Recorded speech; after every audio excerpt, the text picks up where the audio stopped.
এটা নিয়ে ইমাম আবু হানিফা রাহমাতুল্লাহি আলাইহি ইসলামী শরীয়তের মাসলা মাসাইল যেগুলো আসতো সেগুলা সমাধান করতে শুরু করলেন এবং একদিকে সমাধান করতেন, আরেকদিকে ইমাম আবু হানিফার ছাত্র ইমাম আবু ইউসুফ রাহমাতুল্লাহি আলাইহি এই মাসলা মাসাইলগুলো লিখতেন। এভাবে লিখতে লিখতে ইমাম আবু হানিফা রাহমাতুল্লাহি আলাইহি যখন দুনিয়া থেকে বিদায় নিয়েছেন, ইন্তেকাল করেছেন, এর আগে তিনি তার পরিষদ সহ কুরআন সুন্নাত থেকে গবেষণা করে ইসলামী শরীয়তের প্রায় 83 থেকে 84 হাজার মাসলা মাসাইল লিপিবদ্ধ করে চলে গেছেন।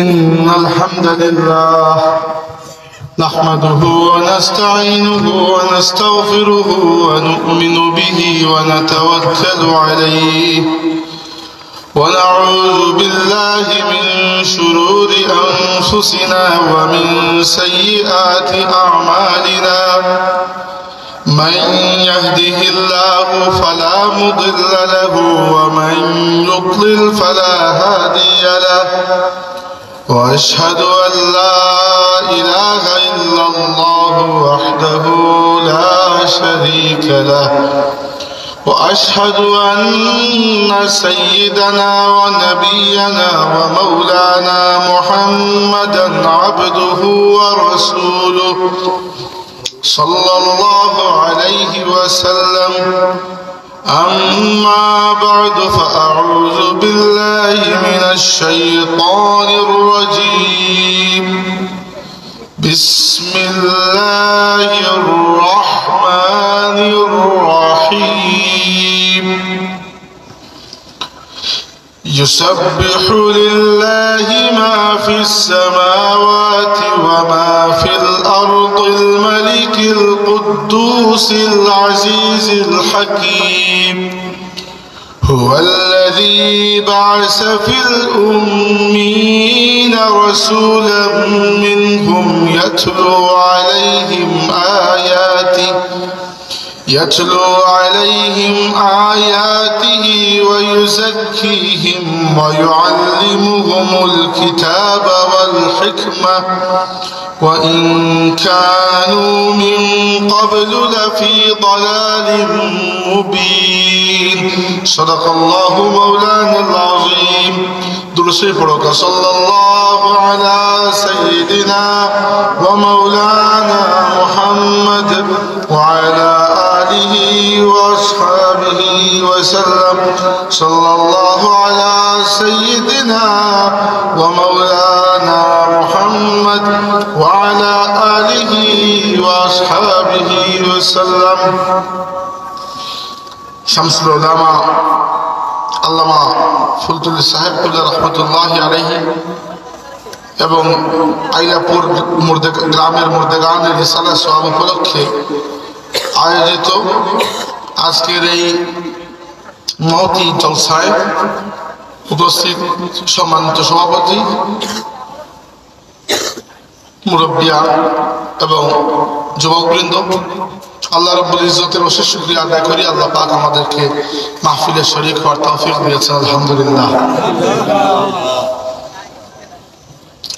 আল্লাহ পাক আমাকে গত 6 বছর ধরে ওয়াজের মাহফিলে বয়ান করি। এই সময়ের মধ্যে আলহামদুলিল্লাহ এই অভিজ্ঞতা হয়েছে যে আমি লক্ষাধিক মানুষের সামনে বয়ান দিয়েছি, 7-8টি মানুষের সামনে বয়ান দিয়েছি। এইগুলোতে আমার কখনো কোনো পার্থক্য হয় না যে আপনারা মানুষ আমি একটু কোনো মতে চালিয়ে চলে গেলাম, মোটেও এরকম করবো না।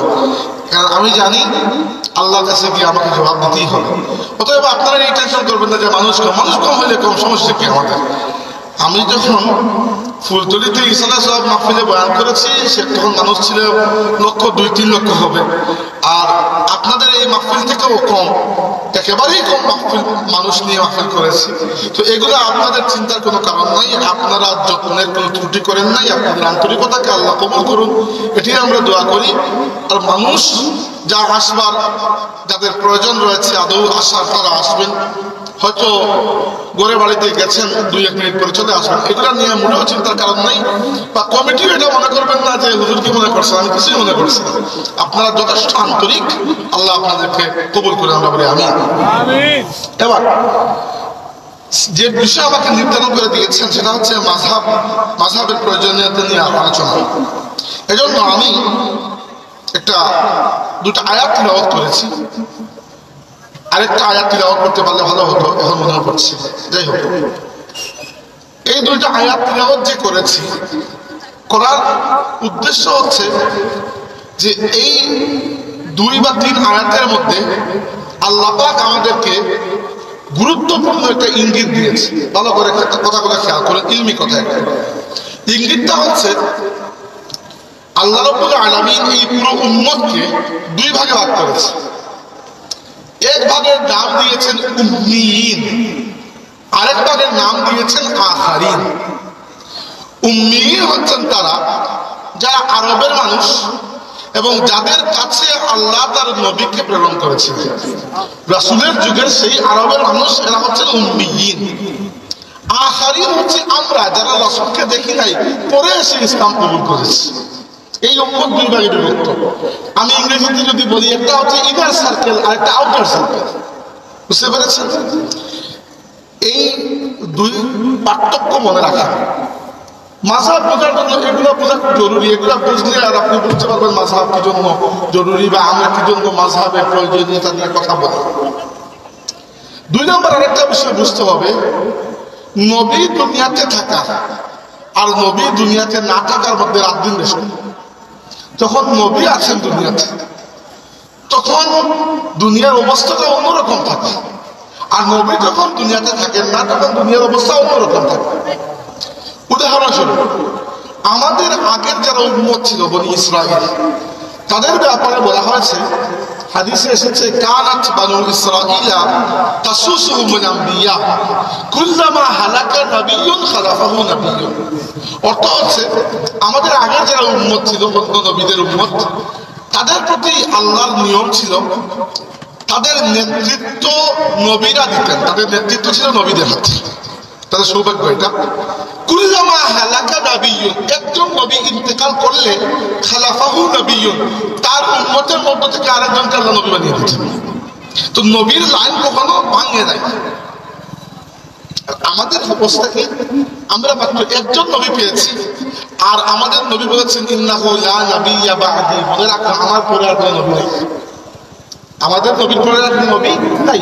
কেউ যদি আমাদের নবীর পরে অন্য কাউকে নবী বিশ্বাস করে, সাথে সাথে কাফির হয়ে যাবে। এটা আকীদার বিষয়, খালি ওয়াজের গল্প নয়, এটা আকীদার বিষয়। এটি খুব সেনসিটিভ বিষয়। আল্লাহ বলেছেন, মা কানা মুহাম্মাদুন আবা আহাদিন মির রিজালিকুম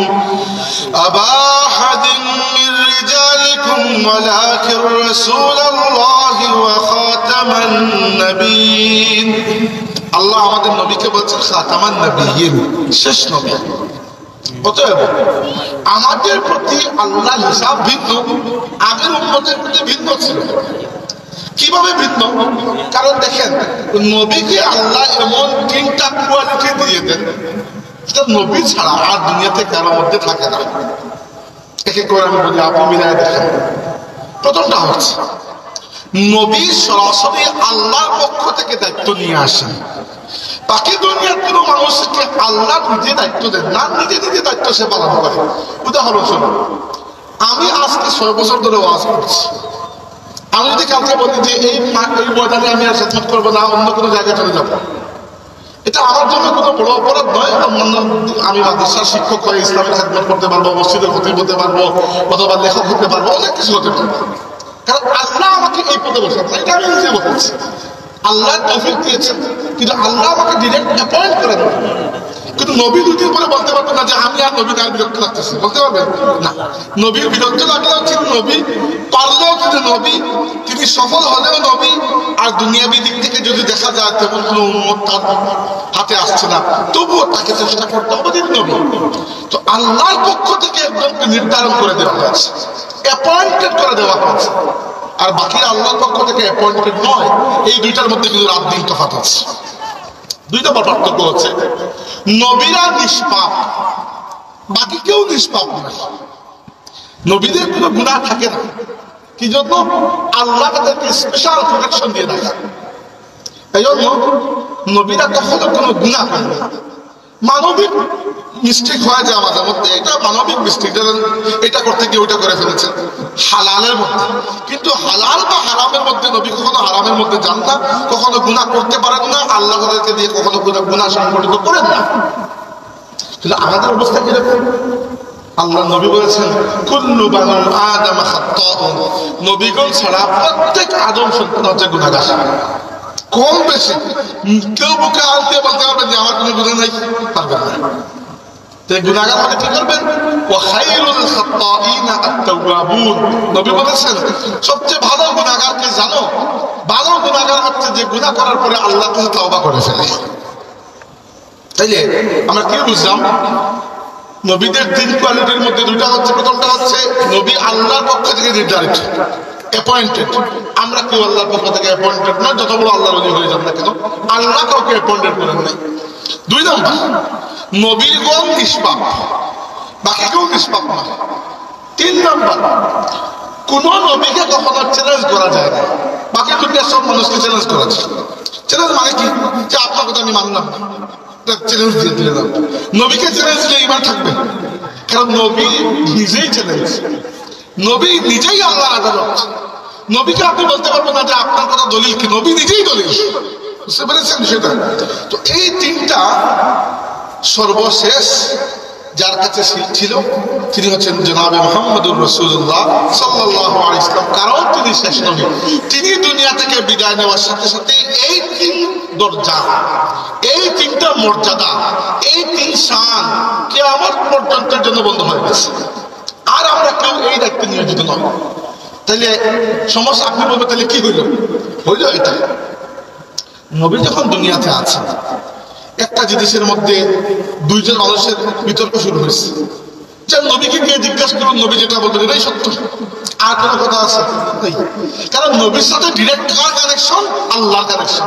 না, আপনি যেহেতু আল্লাহর পক্ষ থেকে অ্যাপয়েন্টেড নয়, যে আপনার সাথে আল্লাহর ডিরেক্ট কোনো কানেকশন নাই, আপনাকে কানেকশন স্থাপন করতে হবে নবীকে ধরে, ভায়া ধরে, ওসিলা ধরে।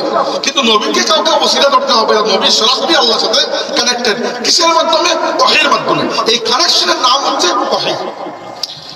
এজন্য নবী দুনিয়াতে না থাকার কারণে মানুষের মধ্যে যে জিজ্ঞাসাগুলোর জন্ম হয়েছে, নতুন জিজ্ঞাসা আসে নাই, এই জিজ্ঞাসা প্রয়োজনীয়তাকে পূরণ করার জন্য মাযহাব প্রণয়ন করা হয়েছে।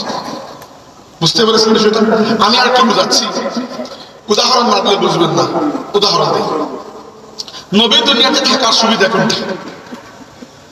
যখন তায়াম্মুমের আয়াত নাযিল হলো, তায়াম্মুমের আয়াত তো কুরআন শরীফে আল্লাহ রাব্বুল আলামিন নাযিল করেছেন 6ষ্ঠ হিজরির ওই সময়ের মধ্যে, যখন আমাদের মা আয়েশা সিদ্দিকা রাদিয়াল্লাহু আনহা একবার একটি অভিযানে আল্লাহর নবীর সাথে ছিলেন, কিন্তু তিনি তার গয়না হারিয়ে ফেললেন। তার গয়নাকে খুঁজতে খুঁজতে দেখা গেল নামাজের টাইম ওভার হয়ে যাচ্ছে, পানি নাই। তখন আল্লাহ রাব্বুল আলামিন নাযিল করেছেন তায়াম্মুম। এরপরে আল্লাহ রাব্বুল আলামিন তায়াম্মুমের আয়াত নাযিল করেছেন যে ইযা কুনতুম মিনাস সালাতি ফাগসিলু ওজুহাকুম, এটা ওযুর আয়াত। তায়াম্মুমের আয়াত হচ্ছে ফাতায়াম্মামু সাঈদান তাইয়িবান, তোমরা পাক মাটি দিয়ে তায়াম্মুম করো।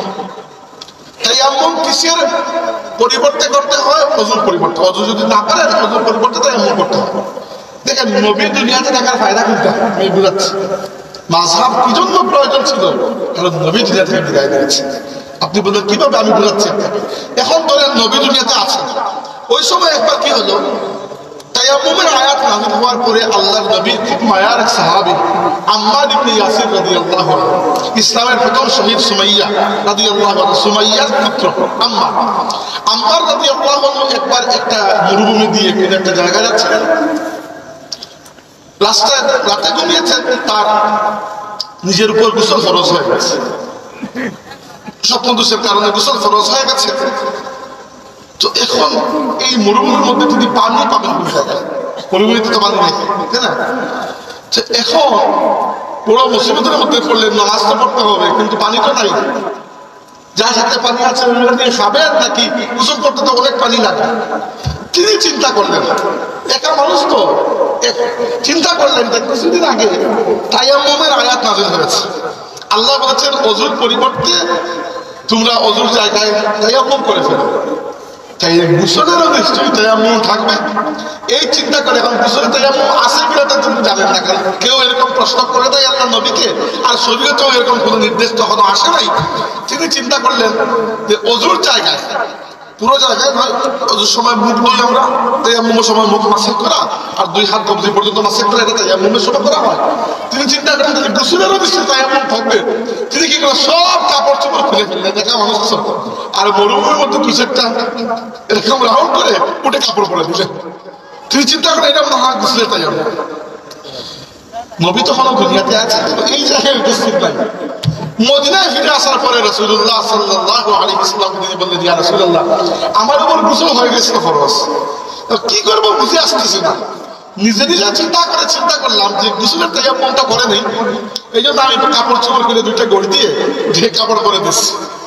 তো আপনারা শুনে যেরকম হাসতেছেন, আল্লাহ নবীও হাসলেন, হেসে বললেন যে এত কষ্ট করার দরকার নাই। অজুর পরিবর্তে যে তায়াম্মুম করা হয়, গোসলের জন্য একই তায়াম্মুম যথেষ্ট হয়ে যাবে। আল্লাহ শরীয়তকে সহজ করে দিয়েছে। তবে পরবর্তীতে যদি পানি পান তাহলে ওই তায়াম্মুমটা ভেঙে যাবে, আপনাকে পানি দিয়ে কিন্তু গোসল করতে হবে। এমন একটা পরিবেশ, ধরেন বর্তমান সময় এটা চিন্তা করা যায় না, কারণ দুনিয়াতে এমন কোনো জায়গা নাই যেখানে পানি নেই, সব জায়গায় পানি আছে। আর আপনি একা একা হেঁটে হেঁটে মরুভূমি তো পার হচ্ছেন না।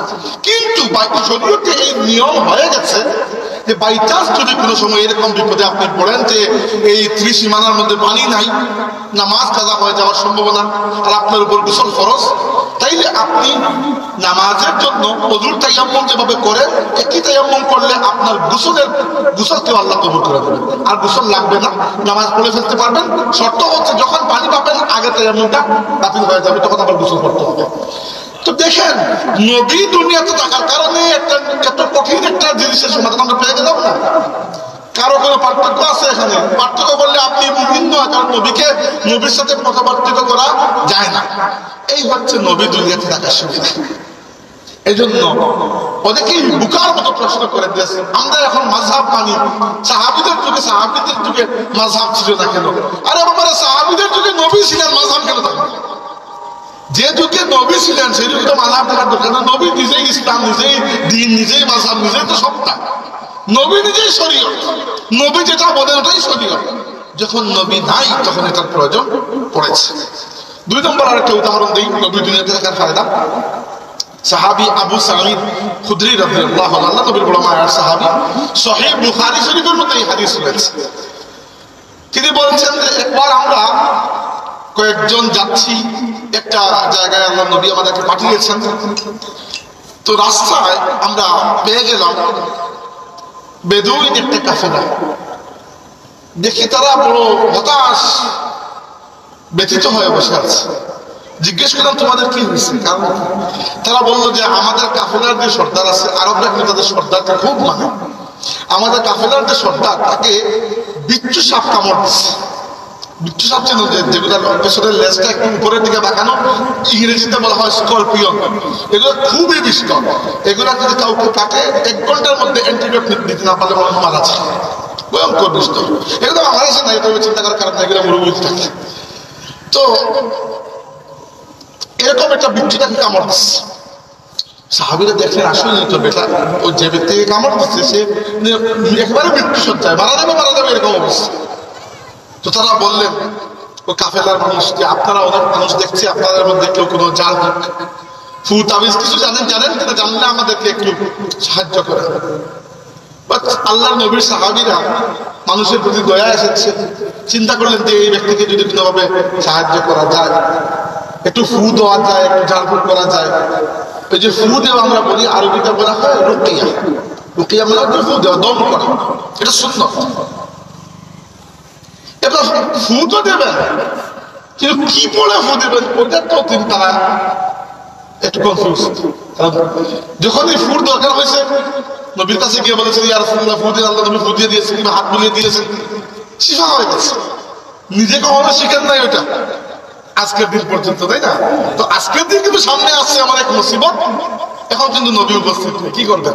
তো তারা চিন্তা ভাবনা করে সিদ্ধান্ত নিলেন বাকি সব বাদ দাও, আমরা সূরা ফাতিহা পড়ে ওই ব্যক্তিকে ফু দেব। সূরা ফাতিহা পড়ে ফু দিলেন, সুবহানাল্লাহিল আযীম, আল্লাহ ওই ব্যক্তিকে শিফা দান করে দিলেন। এখন তো বাকি কাফেলার মানুষ যারা, ওরা বড় খুশি যে আপনারা আমাদের সর্দারকে ভালো করে দিয়েছেন, এত বড় উপকার করেছেন, আমরা আপনাদেরকে একটু হাদিয়া দেবো, আপনারা কবুল করতে হবে। তারা বলে কি হাদিয়া? ওরা বলে যে আমাদের সাথে এক পাল ভেড়া আছে, মেষ, দুম্বা, ওগুলো আপনারা নিয়েছেন। তো নবীর সাহাবীরা বললেন ঠিক আছে নিয়ে তো যাবো, কিন্তু একটা মাসলা হয়েছে যেটা যে হাদিয়া দেওয়া জায়েজ কিনা ওইটা তো আমরা জানি না। নবীকে কখনো জিজ্ঞেস করা হয় নাই। আপনারা একটা কাজ করেন, হাদিয়া ভালো আছে জিনিসটা নেওয়ার মতো, আপনারা ওইগুলা নিয়ে মদিনা শহরে চলে আসেন আমাদের সাথে। আমরা মদিনায় যাওয়ার পরে নবীকে জিজ্ঞেস করবো ইয়া রাসূলুল্লাহ হাদিয়া নেওয়া জায়েজ কিনা, যদি বলেন জায়েজ আমরা নিলাম, না দিলে আপনারা ফিরিয়ে নিয়ে আসেন। তারা বলেন ঠিক আছে চলো। তো তারা হয়তো গেলেন, কিংবা তারা সাহাবীরা নিজেরাই মেষগুলো নিয়ে গেলেন এই শর্তে যে আল্লাহ নবীকে জিজ্ঞেস করার পরে আমরা গ্রহণ করবো কিংবা ফিরিয়ে দেব। মদিনায় যখন ফিরে গেছেন, রাসূল পাক সাল্লাল্লাহু আলাইহি ওয়াসাল্লাম পুরো ঘটনা খুলে বললেন। আল্লাহর নবী সাল্লাল্লাহু আলাইহি ওয়াসাল্লাম প্রথমে বড়ই খুশি হলেন, বললেন যে তোমরা যে চিন্তা করে বের করেছো সূরা ফাতিহা পড়ে ফু দেবে, তোমাদের এই চিন্তা সঠিক ছিল। আল্লাহ নবী বলছেন আল ফাতিহাতু আর রুকিয়া, ফাতিহা হচ্ছে ফু দেওয়ার সূরা, ফাতিহা হচ্ছে ফু দেওয়ার সূরা। যে কোনো লোকে ফাতিহা পড়ে ফু দেন, কাজ হয়ে যাবে ইনশাআল্লাহ। ফুলতুরে সাহেব রাহমাতুল্লাহ আলাইহি নিজে আমাকে বলেছেন মাথার ব্যথা, পেটের ব্যথা, এই সেই আরো বিভিন্ন আয়াত আছে কোরআন শরীফের। আমরা যে ফুদি কি পড়ে ফুদি, আয়াতে তো পড়ে ফুদি, তাই না? তো যার অন্য কিছু জানা নাই, সবচেয়ে সহজ হচ্ছে সূরা ফাতিহা। সূরা ফাতিহা পড়ে হাতে ফু দেবেন, মাথার ব্যথা মাথায় হাত বুলিয়ে দিবেন, ইনশাআল্লাহ আল্লাহ শিফা দান করবেন। শুধু তাই নয়, ইমাম ইবনুল কাইয়িম আল জাওজি রাহমাতুল্লাহি আলাইহি সূরা ফাতিহার ফজিলত লিখতে গিয়ে বলেছেন ফাতিহা হচ্ছে রোগের শিফা। এক। দুই নম্বর, ফাতিহা হচ্ছে যাদের ধন সম্পত্তি হাতে ধরা দেয় না, ব্যবসা বাণিজ্য করেন, কষ্ট করেন, পরিশ্রম করেন, কিন্তু টাকা পয়সা হাতে থাকে না, তারা তাদের ধন সম্পত্তিকে যদি প্রোটেকশন করতে হয় বেশি করে সূরা ফাতিহা তেলাওয়াত করতে হয়। এটা হচ্ছে মিফতাহুল গিনা, সম্পত্তির চাবিকাঠি। তিন নম্বর হচ্ছে, এটা হচ্ছে অনেক আছেন যাদের শারীরিক শক্তির মধ্যে প্রভাব আছে, এরা অধিক হারে সূরা ফাতিহা তেলাওয়াত করবেন। আল্লাহ রাব্বুল আলামিন এই সূরার বরকতে আপনার শারীরিক শক্তি বাড়িয়ে দেবেন। কারো আছে মনটা দুর্বল, যে কোনো কিছু তো মন খুব দুর্বল হয়ে যায়, আছে না এরকম মানুষ?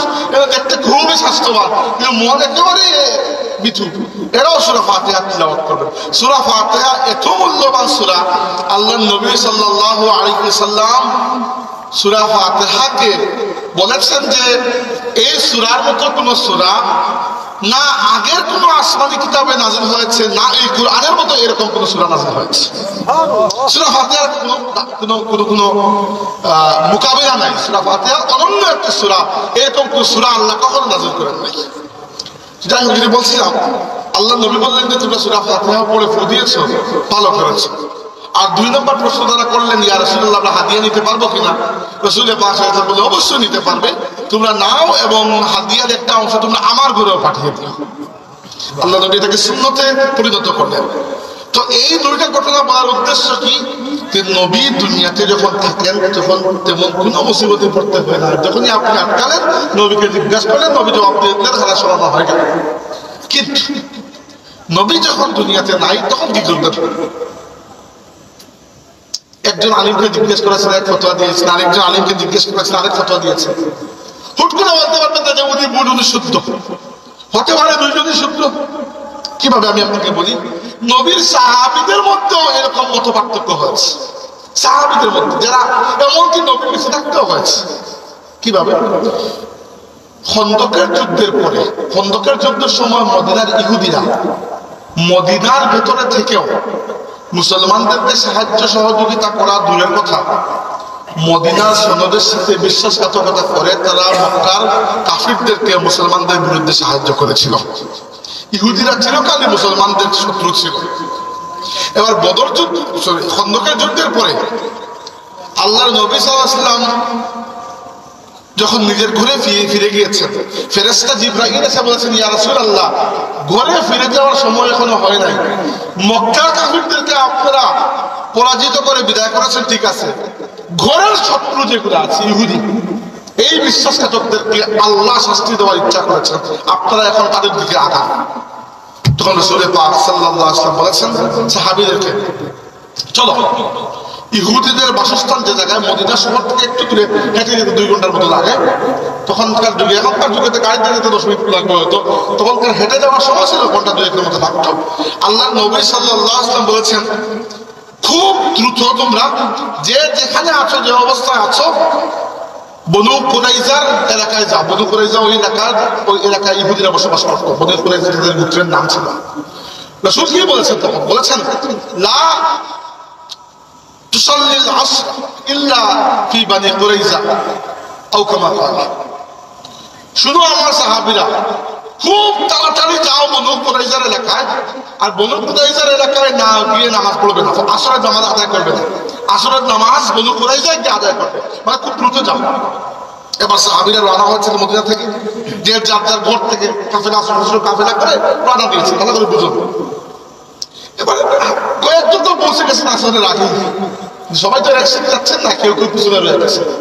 পিছনে যারা রয়ে গেছেন এরা আসর পড়েন নাই, আসরের টাইম চলে যাচ্ছে, মাগরিব হয়ে যাবে এরকম অবস্থা চলে আসছে। তখন সাহাবীদের মধ্যে একটা বিষয়ে মতভিন্নতা সৃষ্টি হয়েছে। কি সেটি? যে আমরা কি আসরের নামাজ কাজা করে ফেলবো? কারণ নবী বলেছেন বনু কুরাইজায় গিয়ে আসরের নামাজ পড়তে, নাকি আমরা এখন পড়ে তারপর ওখানে যাবো? এটা তো প্রশ্ন না। তো কয়েকজন সাহাবী বলেছেন না, নবী বলেছেন বনু কুরাইজায় না পৌঁছা পর্যন্ত আসর পড়বো না। কোথায় বা আসর কাজা হইলে কাজা হয়েছে, আমরা ওখানে যাবো, তারপরে আসর পড়বো। আর কয়েকজন সাহাবী বলছে, শুনো ভাইয়েরা, নবী এটা বলেন নাই যে আসর বাদ দেবে, নবী বলেছেন দ্রুত যাও তোমরা। দ্রুত যাওয়ার জন্য, বুঝার তাকিদ দেওয়ার জন্য বলেছেন যে আসরের আগে গিয়ে পৌঁছে যাইও। এর মধ্যে এই নয় যে নামাজ কাজা করে ফেলতে হবে, বরং আমরা একটু থেমে নামাজ 4টা রাকাত পড়ে তারপরে গিয়ে দ্রুত পৌঁছে যাবো। কারণ নবী তারা বলেছেন, বুঝতে পেরেছেন এটা, নবী এটা বলেন নাই যে আসর কাজা করে ফেলে, নবী বলেছেন তুমি দ্রুত যাও, তাই না? যেমন মাঝে মধ্যে হয় না, আমি আমার গাড়ি ড্রাইভারকে মাঝে মধ্যে বলি 8টার আগে এগুলো কোন প্রশ্ন করবো, আমি জানি সে 8টার আগে পৌঁছাতে পারবে, এটা বলে একটা তাকিদ দেওয়ার জন্য, সেও জানে 8টার আগে পৌঁছাতে পারবে, এটা সাধারণত। তো দেখেন আল্লাহর নবী সাল্লাল্লাহু আলাইহি ওয়াসাল্লাম সাহাবীরা, নবী তো কোনো দুনিয়াতে আছেন, নবী অলরেডি বনু কুরাইজায় গিয়ে পৌঁছে গেছেন। তো কিছু সাহাবী আসরের নামাজ কাজা করে ফেললেন, বনু কুরাইজায় পৌঁছালেন, ওইখানে গিয়ে মাগরিব আর আসর পরবর্তীতে আদায় করলেন, বুঝতে পেরেছেন?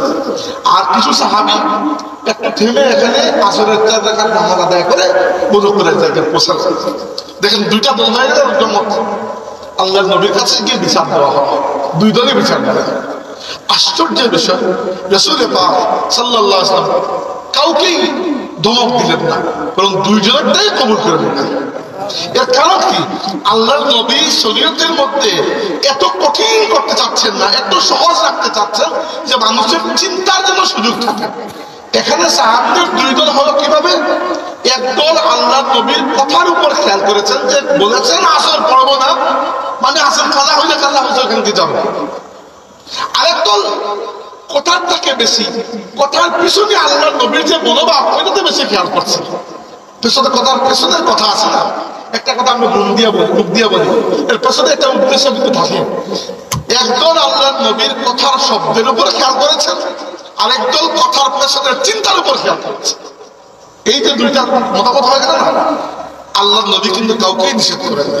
তাই রাসূলুল্লাহ সাল্লাল্লাহু আলাইহি ওয়াসাল্লাম দুনিয়া থেকে বিদায় দেওয়ার পরে, আমি প্রথমে যারা একবারে শুরুতে আমার ওয়াজের মধ্যে ছিলেন তারা জানেন, আমি প্রথমে বলেছিলাম যে এই উম্মতকে আল্লাহ 2 ভাগে ভাগ করেছেন, উম্মিয়িন, আখারিন।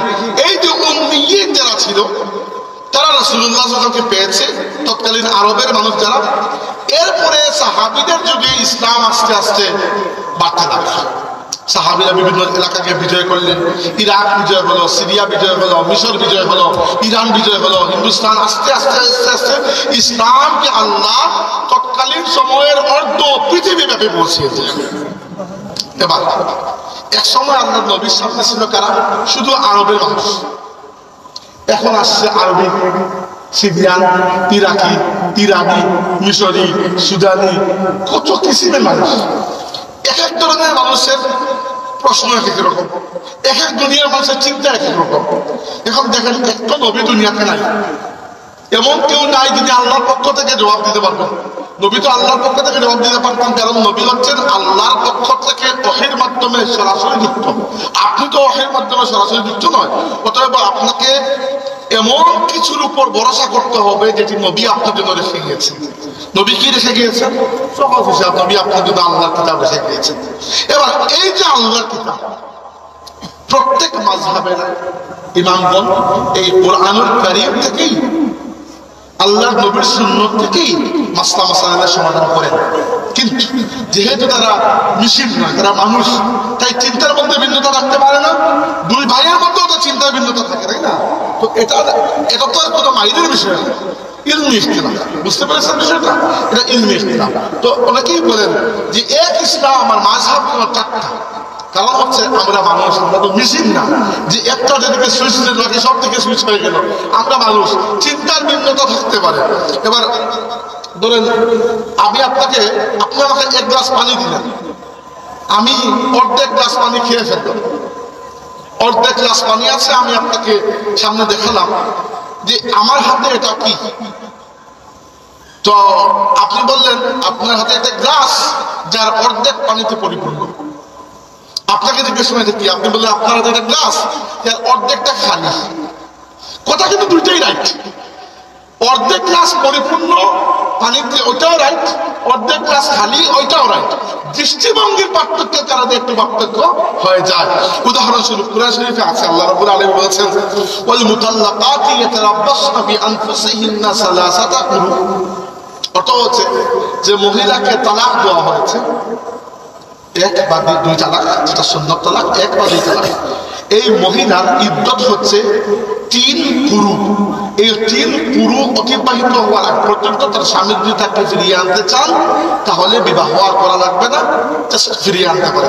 আপনারা আবার এই কথার উপর ফতোয়া দিবেন, দেখেন তালাকের মাসলা অনেক কঠিন। আমি তালাকের মাসলা বুঝাচ্ছি না আপনাদেরকে, আপনারা হঠাৎ করে মধ্যখান থেকে এক লাইন শিখে গিয়ে ফতোয়া দিবেন না, আল্লাহর রাস্তায় খুব কঠিন বিষয় এটা। আমি আপনাকে অন্য উদাহরণ দিয়ে বুঝাচ্ছি। এখানে আরো অনেক আয়াত আছে, তালাকের মাসলা বহু কঠিন বিষয়।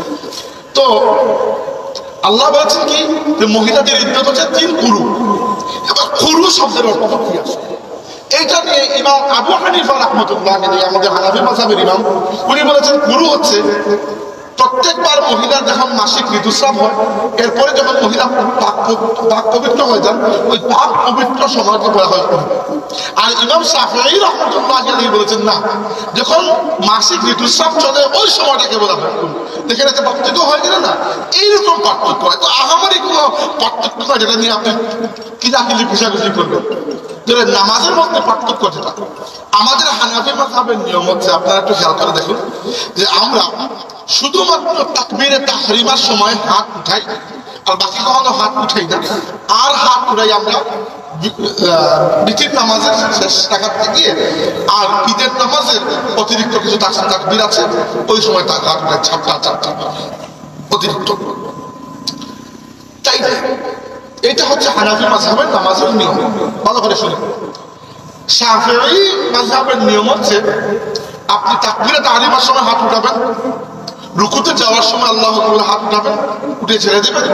রুকু থেকে উঠার পরও একবার আল্লাহু আকবার বলে হাত উঠাবেন, যখন সামি আল্লাহ বলবেন আহমেদা বলবে তখন হাত উঠাবেন। আর প্রত্যেক বেজুল রাকাত শুরু করার সময় হাত উঠাবেন, যেমন 4 রাকাতের আমাদের 3টি রাকাত শুরু করতে সময় আরেকবার হাত উঠাবেন। আচ্ছা, এই পার্থক্য। এবার আমাকে বলুন, একজন মানুষ যদি ইমাম সাহেবের পেছনে নামাজ পড়ে, আর ইমাম সাহেব শাফিঈ মাযহাবের হয়ে থাকে, তার পেছনে হানাফি কোনো মানুষ নামাজ পড়তে কোনো সমস্যা নাই। এই জন্য সমস্যা নাই যে আপনি নামাজে হাত উঠান বা না উঠান, এতে নামাজের মূল কাজে কোনো পার্থক্য হচ্ছে না। এমন যদি হতো যে কোনো মাযহাবে সেজদা একটা, কোনো মাযহাবে 2টা, তাইলে কিন্তু মহা ঝামেলা হইতো। কারণ একজন দ্বিতীয় সেজদার জন্য আল্লাহু আকবার বলে দ্বিতীয় সেজদা দিতেন, আরেকজন উপরে উঠে যেত, পরের প্রত্যেক তাকবীর উল্টাপাল্টা। কিন্তু কোন মাযহাবে এইগুলাতে মূল বুনিয়াদী বিষয়ে কোনো উল্টাপাল্টা নাই। আমরা হানাফিরা যখন সূরা ফাতিহা তিলাওয়াত করা হয়, এরপরে আমরা একেবারে ধীর কণ্ঠে বলি আমিন, যখন বলি ধীর কণ্ঠে বলি আমিন, এরকম।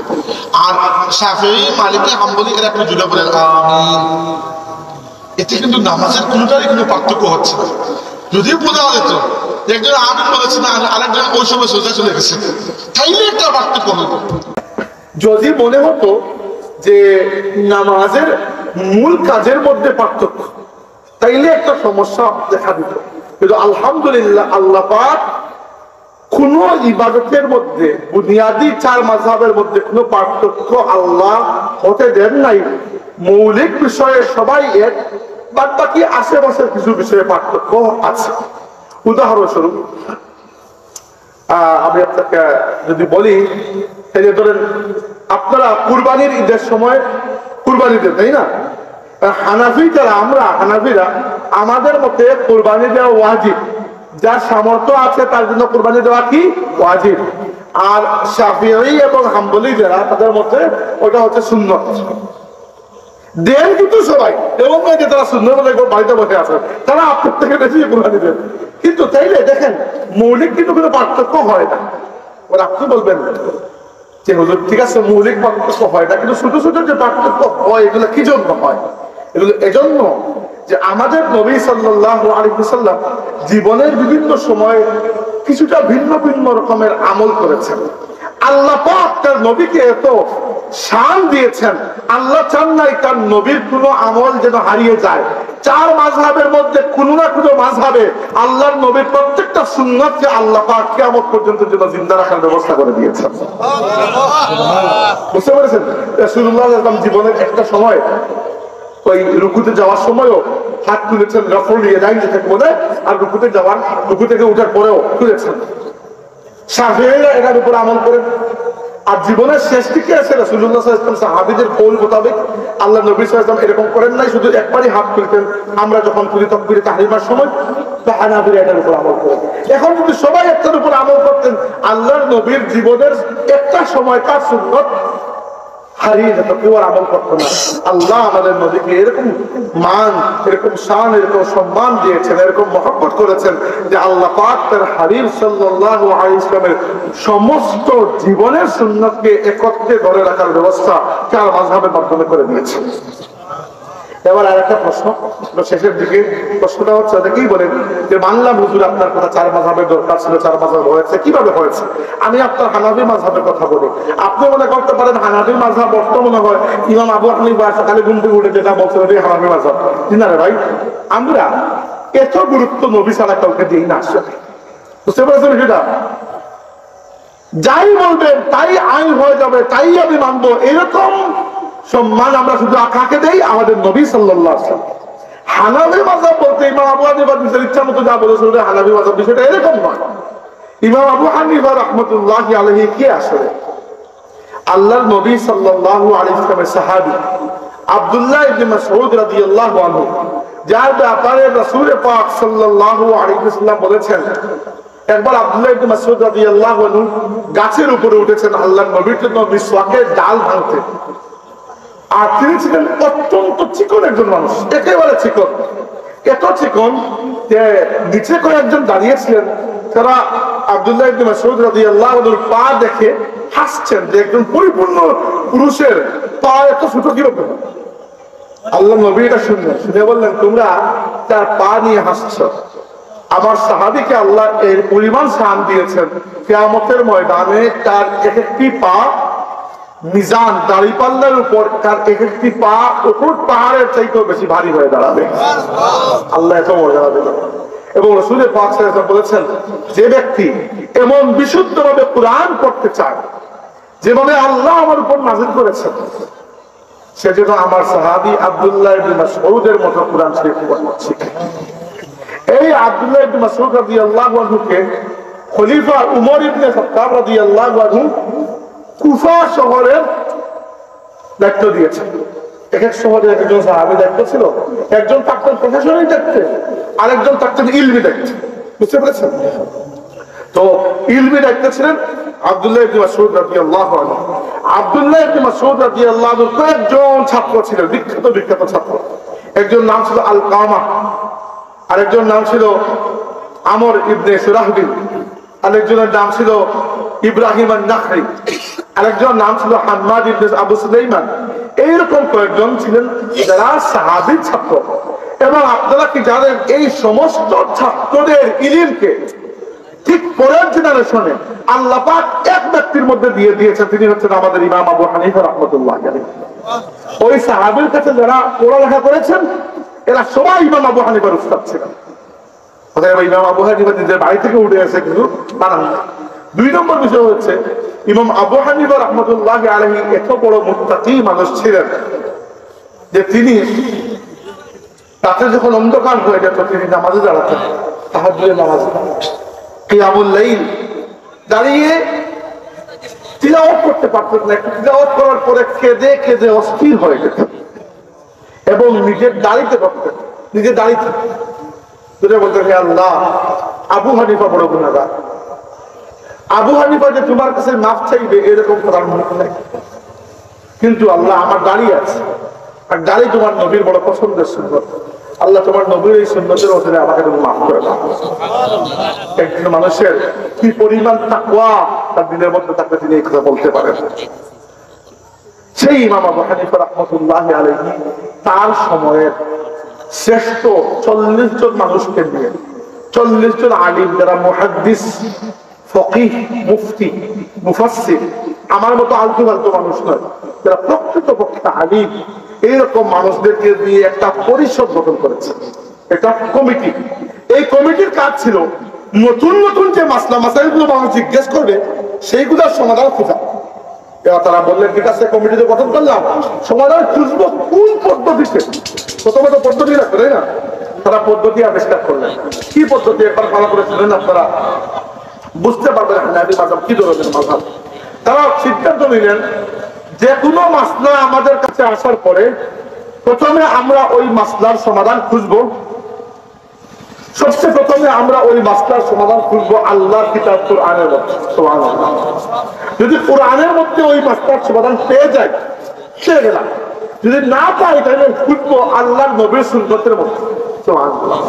যদি আল্লাহর নবীর সুন্নতের মধ্যে ওইটা সমাধান পেয়ে যাই মাশাআল্লাহ, না পারিলে খুঁজবো আল্লাহর নবীর সাহাবীদের আমলের মধ্যে। যদি আল্লাহর নবীর সাহাবীদের আমলের মধ্যে পেয়ে যাই, পেয়ে গেলাম, ওটাকে বলা হয় ইজমা। বা ইজমা আরো বিভিন্ন বিষয় আছে যে সাহাবীদের ছাত্ররা কিরকম করেছেন এরকম। আর যদি না পাই তাহলে আমরা কুরআন হাদিস মোতাবেক নিজেরা একটা চিন্তা গবেষণা করে মাসলার সমাধান দেব, তাকে ফতোয়া দেওয়া বলা হবে। বুঝতে পেরেছেন? তো এই 40 জন মানুষের যে পরিষদ, এটা নিয়ে ইমাম আবু হানিফা রাহমাতুল্লাহ আলাইহি ইসলামী শরীয়তের মাসলা মাসাইল যেগুলো আসতো সেগুলা সমাধান করতে শুরু করলেন এবং একদিকে সমাধান করতেন, আরেকদিকে ইমাম আবু হানিফার ছাত্র ইমাম আবু ইউসুফ রাহমাতুল্লাহ আলাইহি এই মাসলা মাসাইলগুলো লিখতেন। এভাবে লিখতে লিখতে ইমাম আবু হানিফা রাহমাতুল্লাহ আলাইহি যখন দুনিয়া থেকে বিদায় নিয়েছেন, ইন্তেকাল করেছেন, এর আগে তিনি তার পরিষদ সহ কুরআন সুন্নাত থেকে গবেষণা করে ইসলামী শরীয়তের প্রায় 83 থেকে 84 হাজার মাসলা মাসাইল লিপিবদ্ধ করে চলে গেছেন। আমাদের প্রতি কত বলে আহসান করেছে, এত করেন নাই? এই যে আপনি এগুলো কই পেতেন? আপনার কি এইরকম ইলম আছে যে আল্লাহর পুরো কিতাব, আল্লাহর নবীর যত হাদিস আছে সবগুলা, সাহাবীদের যত আমল আছে সবগুলা একসাথে স্টাডি করে এইগুলা নিয়ে বসে একটা সমাধান করা সম্ভব ছিল আমাদের পক্ষে? আজকে না, আমাদের পক্ষে এরকম তাকওয়া অর্জন করা সম্ভব। খালি তো ইলম হলে হয় না, আল্লাহর সাথে তো কানেকশন থাকতে হবে, তাই না? তো আমরা তো সেরকম মানুষ নই। এবার বেশি সময় বলবো না, 10 মিনিট যাবো। শুনেন, একটা প্রশ্ন আপনারা করতে পারেন যে ভাই সব মানলাম, হানাফি মাযহাব এই সেই সব মানলাম, এক মাযহাব কেন পালন করতে হবে? কেন সকাল বিকাল আমি এক থেকে আরেকটা, আরেকটা থেকে আরেকটা মাযহাব পালন করতে পারবো না? এর কারণ হচ্ছে বিভিন্ন মাযহাব কিন্তু ফতোয়া দিয়ে হয় না, মাযহাব হয় মূলনীতি দিয়ে। কিসের মূলনীতি? মাযহাব যখন তৈরি হয়েছে তখন মাযহাবের ইমাম যারা ছিলেন তারা প্রথমে একটা নীতি বানিয়েছেন যে কোন পদ্ধতিতে আমরা ফতোয়া দেব, কোন পদ্ধতিতে সমাধান করব, এই পদ্ধতিটা হচ্ছে আসল। এটা না জেনে আপনি একদিন এক জায়গা থেকে ফতোয়া নেন, আরেকদিন আরেক জায়গা থেকে, এরকম করলে কি হবে? ইসলাম আর ইসলাম থাকবে না, একটা নাটক হয়ে যাবে। আপনি আপনার ইচ্ছা মতো যেখান থেকে ইচ্ছা এটা ইচ্ছা করবেন। উদাহরণস্বরূপ হানাফি মাযহাবে নিয়ম হচ্ছে কোন ব্যক্তি যদি অযু করার পরে তার স্ত্রীকে স্পর্শ করে, তার অযুর কোনো ক্ষতি হবে জায়গা থাকে, বুঝতে পেরেছেন? খালি স্পর্শ, আর কিছু না। শাফিঈ মাযহাব অনুযায়ী অযু করার পরে স্ত্রীকে স্পর্শ করলে অযু চলে যাবে, আবার অযু করতে হবে, বুঝতে পেরেছেন?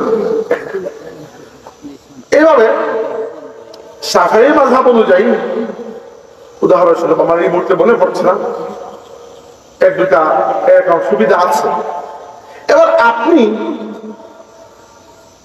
যখন সুবিধা, তখন চলে গেলেন হানাফি মাযহাবের সুবিধা দেখলেন, আজকে একটা হানাফি মাযহাব, বিকালে দেখলেন হাম্বলি মাযহাবে একটা সুবিধা মাসলা পাওয়া গেছে, বিকালে চলে গেলেন হাম্বলি মাযহাবে।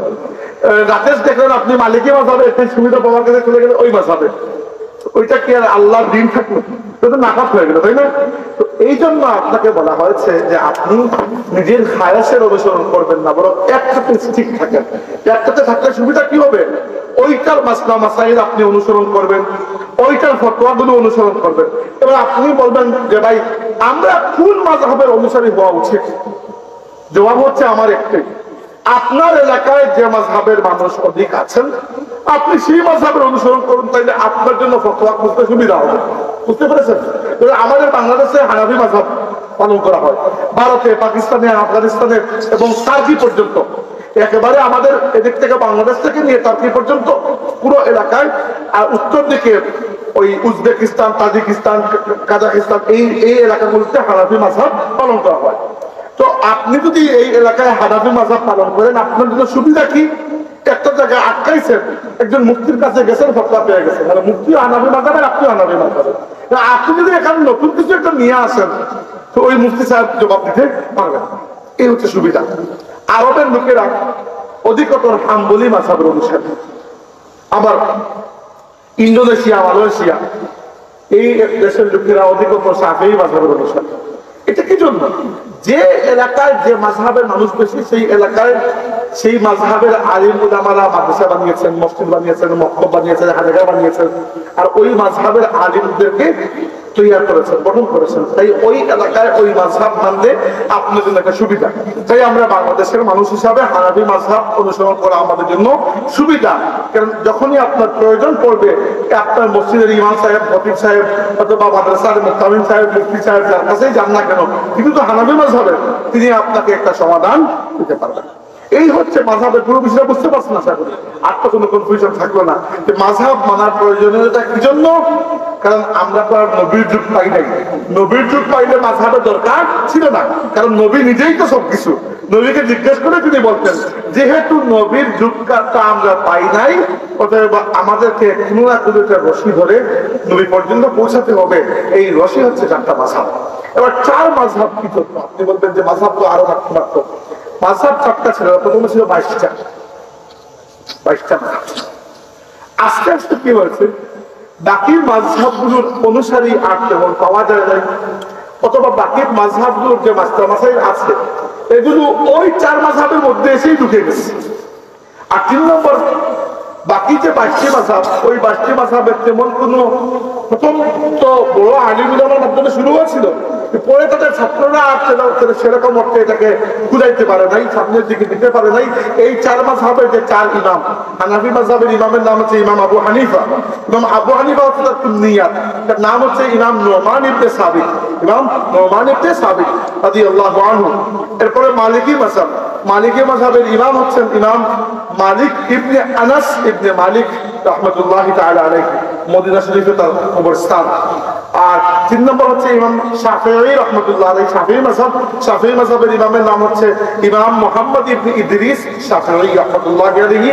এরপরে হাম্বলি মাযহাব, হাম্বলি মাযহাবের ইমামের নাম হচ্ছে ইমাম আহমদ ইবনে হাম্বল রাহমাতুল্লাহ তাআলা আলাইহি। এই চারজন ছাড়াও আরো অনেক উলামায়ে কেরামের মাযহাব ছিল, তারাও ফতোয়া দিয়েছেন, তারাও কোরআন হাদিস গবেষণা করে মাসলা মাসাইলের সমাধান দিয়েছেন।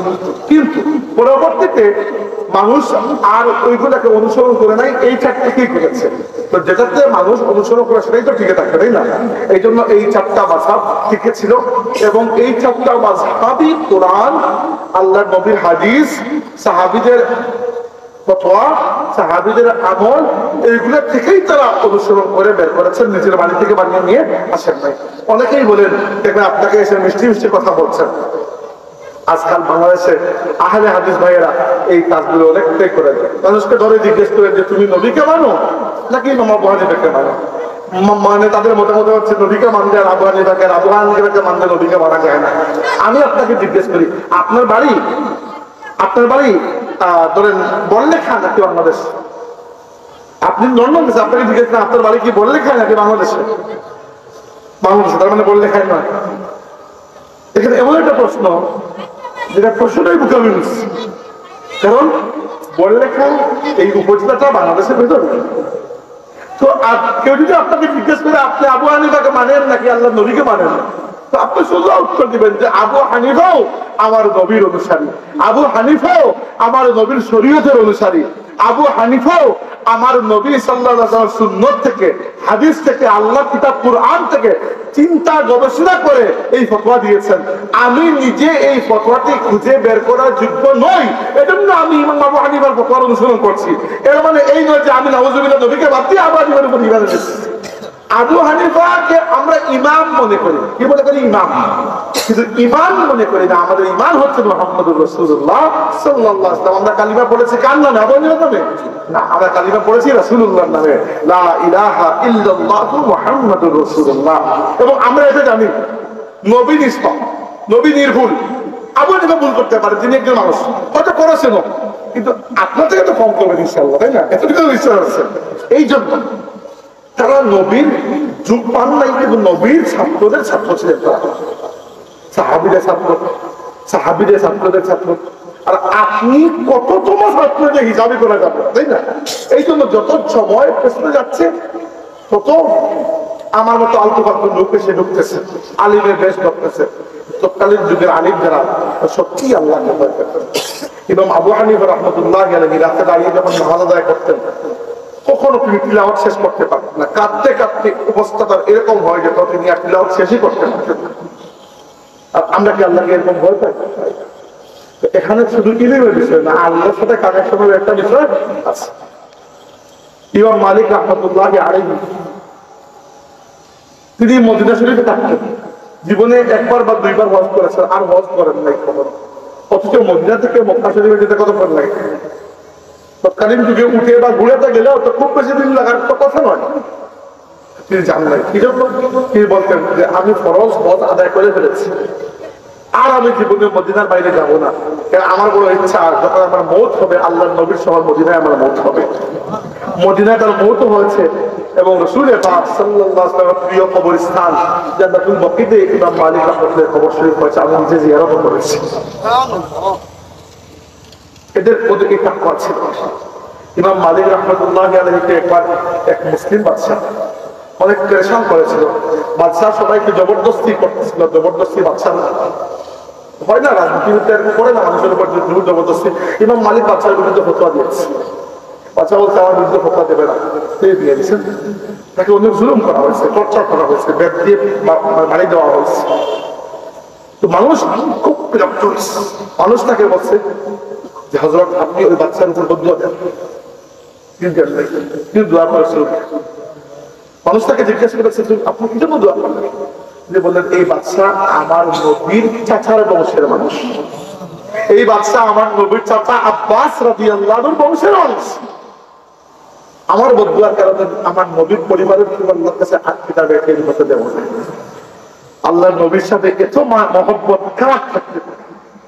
তো আমাদের চার ইমাম, যদি আমরা হানাফি মাযহাবের অনুসারী, তার মানে কি আমরা বাকি মাযহাবকে ভুল মনে করি? না, সত্য। কিরকম সত্য? ওই যে অর্ধেক গ্লাস খালি আর অর্ধেক গ্লাস ভরা যেরকম সত্য, ওই তো সত্য, সবটাই সত্য। আমরা ওদেরকে সম্মান করি, কিন্তু মানতে হবে একটা, এই জন্য মানে কারণ সকাল বিকাল এখান থেকে ওখানে, ওখান থেকে এখানে 3-4 নৌকায় আপনি একসাথে পা দিয়ে দিচ্ছে, তো নৌকা তো 3টা 3 দিকে চলে যাবে, আপনি বাড়িতে পড়ে যাবেন। এই জন্য আমরা এক নৌকা ধরে বসে আছি। এর মানে এই নয় যে বাকি নৌকা করে চলতেছে না, বাকি নৌকার সাথে চলতেছে, সবাই যাচ্ছে একটা গন্তব্যের কোণে, গন্তব্যের নাম হচ্ছে জান্নাত। হাজির এর জন্য বলছিলাম যে আজকের যুগে বিশেষ করে যখন এই দুনিয়া ফিতনা ফাসাদের দুনিয়া, এই দুনিয়াটি হচ্ছে মানুষের মনে সন্দেহের দুনিয়া, ইলম কমে যাচ্ছে।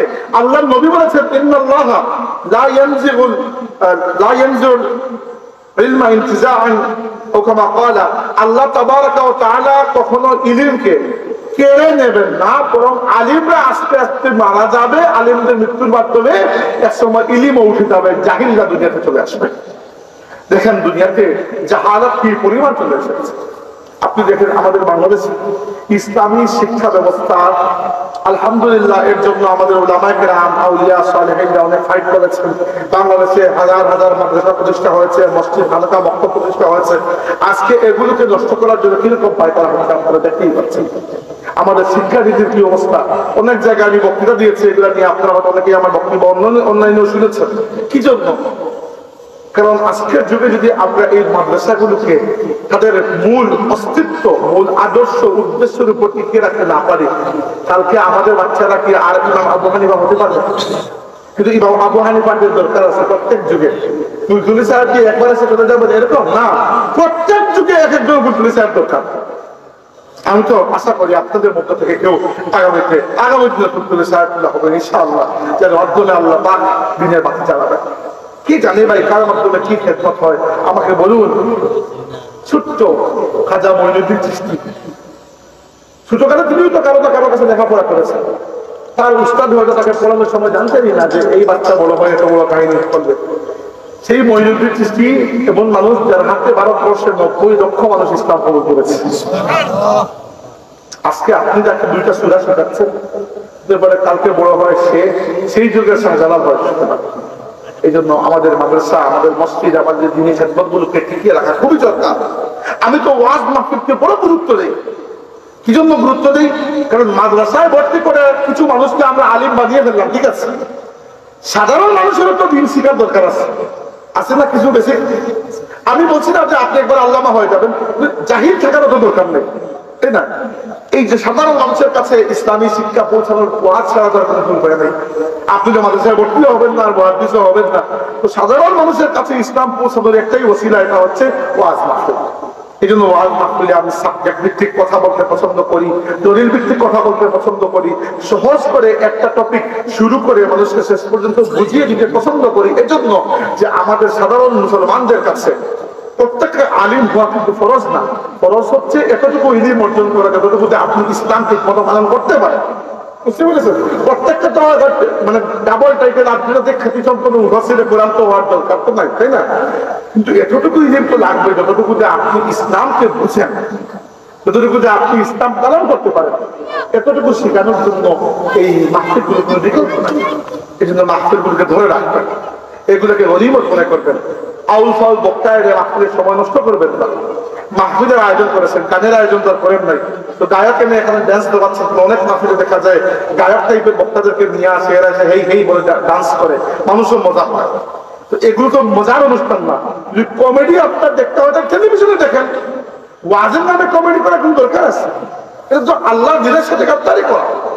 অতএব এই মাহফিলগুলোকে আপনারা খুব সুচারুরূপে আঞ্জাম দিবেন। আমি ধন্যবাদ জানাচ্ছি আমাদের ভাইদেরকে যারা এই মাহফিল সুন্দর আয়োজন করেছেন।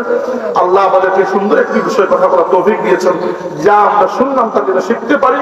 এবং আমরা একটু দোয়া করি যে আল্লাহ পাক রব্বুল আলামিন আমাদেরকে এবং আমাদের আগত অনাগত সন্তানদেরকে ইমাম আবু হানিফা, ইমাম মালিক, ইমাম শাফিঈ, ইমাম আহমদ ইবনে হাম্বল, ইমাম বুখারী, ইমাম মুসলিম সহ এই যুগে আল্লামা ফজলুল সাহেব রাহমাতুল্লাহ আলাইহিদের মতো মানুষে পরিণত করেন। আল্লাহ কবুল করে আমরা বলি আমিন। ওয়া আখিরু দাওয়ানা আলহামদুলিল্লাহি রাব্বিল আলামিন।